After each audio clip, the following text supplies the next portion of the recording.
आजकल मेरे पास बहुत सारे यंग गर्ल्स आ रहे हैं एक स्पेशल डिमांड लेके कि डॉक्टर मेरा हाइमेन रिपेयर कर दो। हाइमेन रिपेयर यानी कि हाइमेनोप्लास्टी सर्जरी। हाइमेन को हम लोग रिक्रिएट करते हैं इस सर्जरी के माध्यम में। तो आज हम जानेंगे कि हाइमेनोप्लास्टी सर्जरी क्या है, आजकल क्यों इसका डिमांड बढ़ रहा है और ये जो सर्जरी है कैसे किया जाता है। आइए स्टार्ट करते हैं।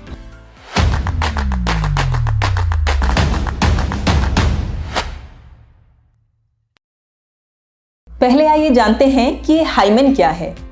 हाइमेन एक पिंक थिन मेम्ब्रेन है जो कि वाजिनल ओपनिंग को कवर करके रखता है और उसमें एक ओपनिंग रहता है जिसके माध्यम से जो मेंस्ट्रुअल ब्लड है वो निकल जाता है। ये जो हाइमेन है कभी कभी ये बर्थ से ही किसी किसी महिलाओं में रहता ही नहीं है। जब शुरू से ही नहीं है तो हम लोग उसको बोलते हैं कॉन्जेनिटल एब्सेंस ऑफ हाइमेन। और ऐसे भी कई सिचुएशन हैं जहां पे हाइमेन नहीं रहता है। अगर किसी का सेक्सुअल एक्सपोजर हो रहा है फॉर द फर्स्ट टाइम तो फिर उसी टाइम पे हाइमेन रप्चर हो जाता है। और भी कई रीजंस हैं जहां पे हाइमेन रप्चर हो जाता है, जैसे कि आप कोई स्ट्रेनस एक्टिविटी कर रहे हो, कोई स्पोर्ट्स एक्टिविटी कर रहे हो, तो ऐसे सिचुएशन में भी हाइमेन रप्चर हो सकता है। और आप किसी भी टाइम पे 100% श्योरिटी के साथ नहीं बोल सकते हो कि ये हाइमेन नहीं है यानी कि ये वर्जिन नहीं है।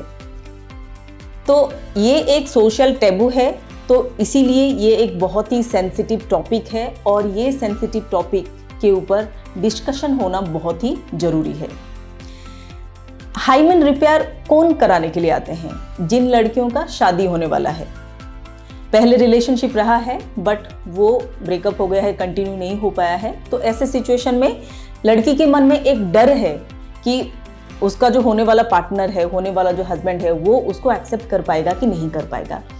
इसके चक्कर में बहुत सारे हमारी यंग गर्ल्स इंटरनेट में रिसर्च भी करते हैं। बहुत सारे कमर्शियल प्रोडक्ट अवेलेबल हो गया है मार्केट में कि फर्स्ट जो नाइट है वहाँ पे ब्लीडिंग दिखाई दे। बहुत सारे ब्लड कैप्सूल्स अवेलेबल हैं। तो ये सारे रिस्की चीज़ें हमारे लड़कियां कर रहे हैं जिसके कारण से वाजिनल इन्फेक्शन हो रहा है।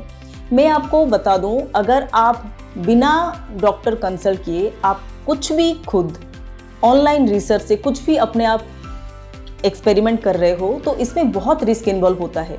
वाजिना एक बहुत ही सेंसिटिव स्ट्रक्चर है। अगर वाजिना के अंदर आप कुछ भी ब्लड कैप्सूल हो, कुछ भी डाल रहे हो तो वहाँ सीवियर इन्फेक्शन होने का रिस्क रहता है, जहाँ पे आपका जो फ्यूचर रिप्रोडक्टिव लाइफ है वो खराब हो सकता है। बिकॉज ये सोशल टैबू है, इसीलिए बहुत सारी यंग गर्ल्स हमारे पास भी आते हैं, मैम जो है हाइमेन रिपेयर कर दो। जो हाइमेन रिपेयर सर्जरी है ये बहुत ही सिंपल प्रोसीजर है। ये 20 to 25 मिनट्स में फिनिश हो जाता है। हर एक महिला के हाइमेन जो होता है डिफरेंट होता है। उसका मेम्ब्रेन का थिकनेस अलग होता है, इलास्टिसिटी अलग होता है, इसका स्ट्रेंथ अलग होता है। तो जब हाइमेन रप्चर हो जाता है, हाइमेन का टैग रह जाता है। जो हाइमेनल टैग्स रहते हैं उसको रिफ्रेश करके हम लोग उसको स्यूचर कर देते हैं। एक छोटा सा ओपनिंग रखते हैं ताकि मेंस्ट्रुअल ब्लड बाहर निकल पाए। ये प्रोसीजर बिल्कुल ही पेनलेस होता है, लोकल एनास्थेसिया में हो जाता है। आप तुरंत ही प्रोसीजर ख़त्म होने के बाद आप घर जा सकते हो। ये 100% कॉन्फिडेंशियल होता है। तो मेरे जितने सारे यंग गर्ल्स हैं उनको रिक्वेस्ट है, कुछ भी आप ऑनलाइन खुद ही रिसर्च करके मत करो। जब भी आपके मन में कोई भी डाउट रहता है कोई भी गायनी टॉपिक को लेके, तो आप अपने डॉक्टर के साथ बात करो और उसका राइट सॉल्यूशन आप लो। मैं आशा करती हूँ कि ये वीडियो आपके लिए इन्फॉर्मेटिव रहा हो।